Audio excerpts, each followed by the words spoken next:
Assalamualaikum warahmatullahi wabarakatuh. Yang terhormat Bapak Jakarsi, MPD, selaku dosen pengampu mata kuliah Pendidikan Agama Islam. Perkenalkan, kami dari kelompok 2 akan menjelaskan dan mempresentasikan materi kami, yaitu tentang agama dan kebahagiaan manusia. Next slide.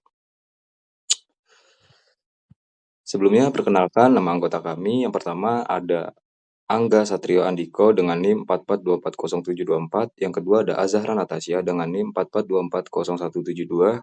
Yang ketiga ada Bima Satria Fadila dengan NIM 44241658.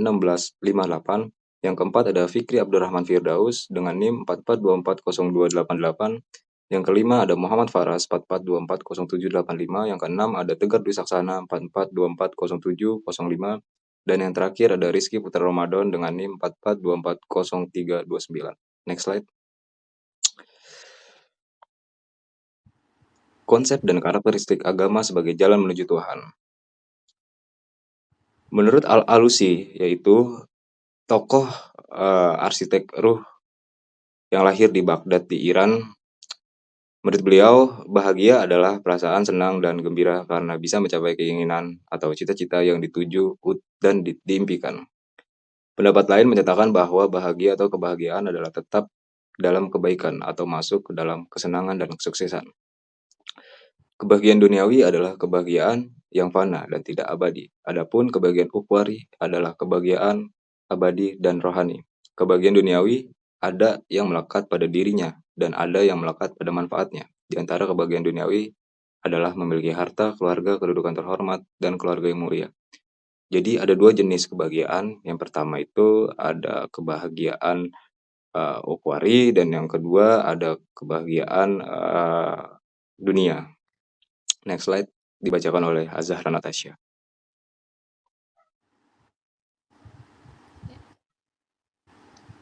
Bahagia sering dikaitkan dengan sukses duniawi. Orang yang meraih kekayaan, kedudukan tinggi, dan popularitas sering disebut sebagai orang yang berbahagia. Banyak orang yang berbahagia secara semu. Tidak sedikit di antara mereka yang sukses duniawi ternyata hidup menderita, bahkan hingga bunuh diri. Rasa bahagia berhubungan dengan suasana hati, yakni hati yang sejahtera atau qalbun salim. Sedangkan suasana hati hanya bisa diciptakan melalui iman dan mengikuti petunjuk Al-Quran. Agama ialah yang menjadi pangkalnya. Kebahagiaan sejati menurut Islam adalah di akhirat. Pernyataan tentang kebahagiaan yang sesungguhnya nanti di akhirat kelak sebagaimana firman Allah Subhanahu wa taala dalam surat Al-Qasas ayat 77 berbunyi, "Dan carilah pada apa yang telah dianugerahkan Allah kepadamu pahala negeri akhirat, tetapi janganlah kamu lupakan bagianmu di dunia. Berbuat baiklah kepada orang lain sebagaimana Allah telah berbuat baik kepadamu dan janganlah kamu berbuat kerusakan di bumi. Sesungguhnya Allah tidak menyukai orang-orang yang berbuat kerusakan." Next. Beberapa cara yang diajarkan agama untuk dapat mencapai hidup bahagia diantaranya disebutkan oleh Asy-Syaikh Abdurrahman bin Nasyir As-Sa'di rahimahullah dalam kitabnya. Yang pertama, beriman dan beramal soleh atau melakukan sholat dan segala perintah Allah. Yang kedua, banyak mengingat Allah atau berzikir. Yang ketiga, bertawakal kepada Allah. Yang keempat, berbuat baik kepada setiap makhluk ciptaan. Yang kelima, mempelajari ilmu yang bermanfaat. Yang keenam, berikhtiar kepada Allah. Dan yang terakhir, bersyukur kepada Allah. Next. Agama sebagai pedoman hidup. Allah Ta'ala mengatakan dalam surat Al-Maidah ayat ketiga, pada hari ini telah kusempurnakan untuk agamaku, dan telah kucukupkan kepadamu nikmatku, dan telah kuridhoi Islam itu jadi agama bagimu. Quran surat Al-Maidah ayat 3. Di dalam kitab suci Al-Quran, berisi tentang bagaimana kita sebagai manusia menjalani kehidupan di dunia ini. Dan ada beberapa kelengkapan aspek kehidupan Islam yang secara rinci disebutkan, yaitu tingkah laku, perasaan, pendidikan, sosial, keyakinan, moral, dan sebagainya. Sebagai umat Islam, kita harus mempunyai keyakinan akan apa yang disebutkan di dalam Al-Quran, bisa menjadi pedoman dalam hidup. Islam memberikan panduan akhlak, ibadah, dan sosial, membentuk pribadi yang sabar, ikhlas, dan bersyukur. Dalil Quran surat Al-Baqarah ayat 2, Bismillahirrahmanirrahim. Zalikal kitabula roiba fi hudalil muttaqin. Kitab Al-Quran ini tidak ada keraguan di dalamnya. Ia merupakan petunjuk bagi orang-orang yang bertakwa. Tafsir Wajiz mengatakan, Al-Quran menjadi petunjuk yang sempurna bagi mereka yang mempersiapkan diri untuk menerima kebenaran dengan bertakwa, yaitu mengikuti segala perintah Allah dan menjauhi segala larangannya, agar terhindar dari siksa Allah dan siksa kubur. Lalu poin selanjutnya ada alasan manusia harus beragama. Manusia adalah makhluk yang tidak hanya hidup dalam dimensi fisik, tetapi juga memiliki sisi spiritual yang membutuhkan makna, tujuan, dan ketenangan. Dalam kehidupan, manusia sering dihadapkan pada pertanyaan-pertanyaan besar seperti dari mana ia berasal, apa tujuan hidupnya, dan kemana ia akan kembali setelah kematiannya. Agama hadir untuk menjawab pertanyaan-pertanyaan itu semua, memberikan arah dan makna hidup yang tidak dapat dijelaskan sepenuhnya oleh sains atau logika semata. Next. Dalam menghadapi berbagai tantangan dan penderitaan hidup, agama juga menjadi sumber kekuatan batin. Iman kepada Tuhan, doa, serta ibadah yang dilakukan secara konsisten terbukti memberikan ketenangan jiwa, mengurangi stres, dan meningkatkan kualitas hidup seseorang. Tak kalah penting, agama memperkuat hubungan sosial antar manusia. Ajaran agama menekankan pentingnya tolong-menolong, saling menghormati, dan hidup rukun, sehingga menciptakan masyarakat yang damai dan saling mendukung. Agama juga menumbuhkan rasa tanggung jawab moral karena manusia percaya bahwa segala amal akan dipertanggungjawabkan di hadapan Tuhan kelak. Next. Selanjutnya adalah bagaimana agama dapat membahagiakan manusia. Agama dapat membahagiakan manusia karena memberikan keyakinan dan pegangan hidup yang kuat. Dengan adanya agama, manusia meyakini bahwa hidup ini memiliki tujuan dan diatur oleh Tuhan Yang Maha Esa. Keyakinan ini menciptakan ketegangan batin karena manusia merasa tidak sendirian dalam menghadapi kehidupan. Next. Selain itu, agama juga menjelaskan asal-usul dan hakikat manusia sebagaimana terdapat dalam surah Al-Mu'minun ayat 12-14. Di ayat 12 memiliki arti, dan sungguh kami telah menciptakan manusia dari saripati atau berasal dari tanah. Ayat 13 memiliki arti, kemudian kami menjadikan air mani atau yang disimpan dalam tempat yang kokoh atau rahim. Ayat 14, kemudian air mani itu kami jadikan segumpal darah, lalu segumpal darah itu kami jadikan segumpal daging, lalu segumpal daging itu kami jadikan tulang belulang, lalu tulang belulang itu kami bungkus dengan daging, kemudian kami menjadikannya makhluk yang berbentuk lain, maksudnya Allah. Dalam ayat tersebut dijelaskan bahwa manusia diciptakan dari tanah, kemudian melalui proses bertahap dan dalam rahim hingga menjadi makhluk yang sempurna. Next.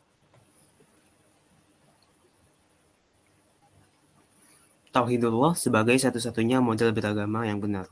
Tauhid dalam Islam adalah keyakinan dan pengakuan bahwa Allah Subhanahu wa Ta'ala adalah satu-satunya Tuhan yang berhak disembah, tanpa sekutu, anak, atau tandingan dalam segala aspek keilahiannya.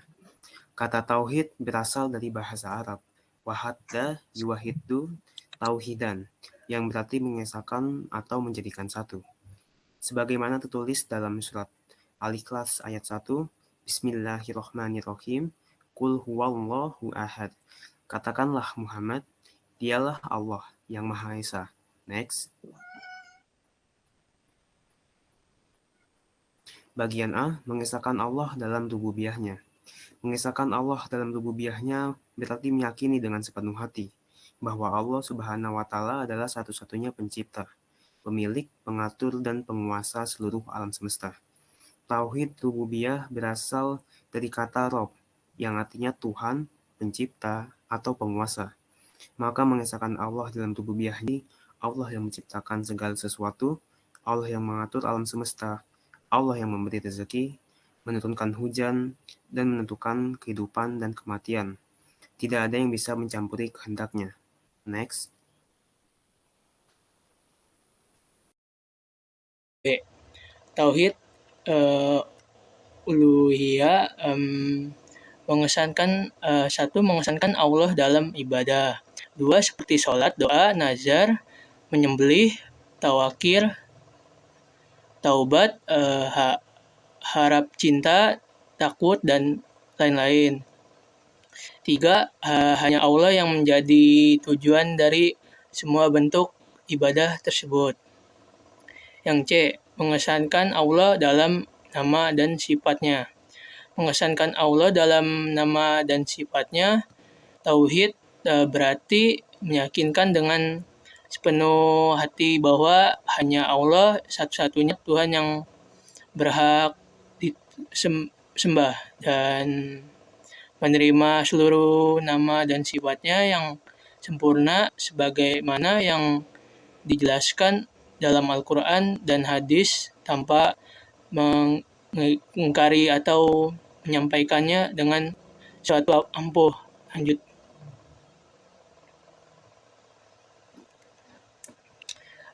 Satu, tauhid meyakinkan keesanan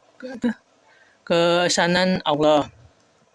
Dua, Asmaul Husna mempelajari dengan menggunakan 9 nama-nama Allah. Tiga, sifat Allah, memahami sifat-sifat Allah yang sempurna. 4, amal sahli, menyampaikan ajaran Islam. 5, taat dan jauhi maksiat. Patut pada perintah dan menjauhi larangannya.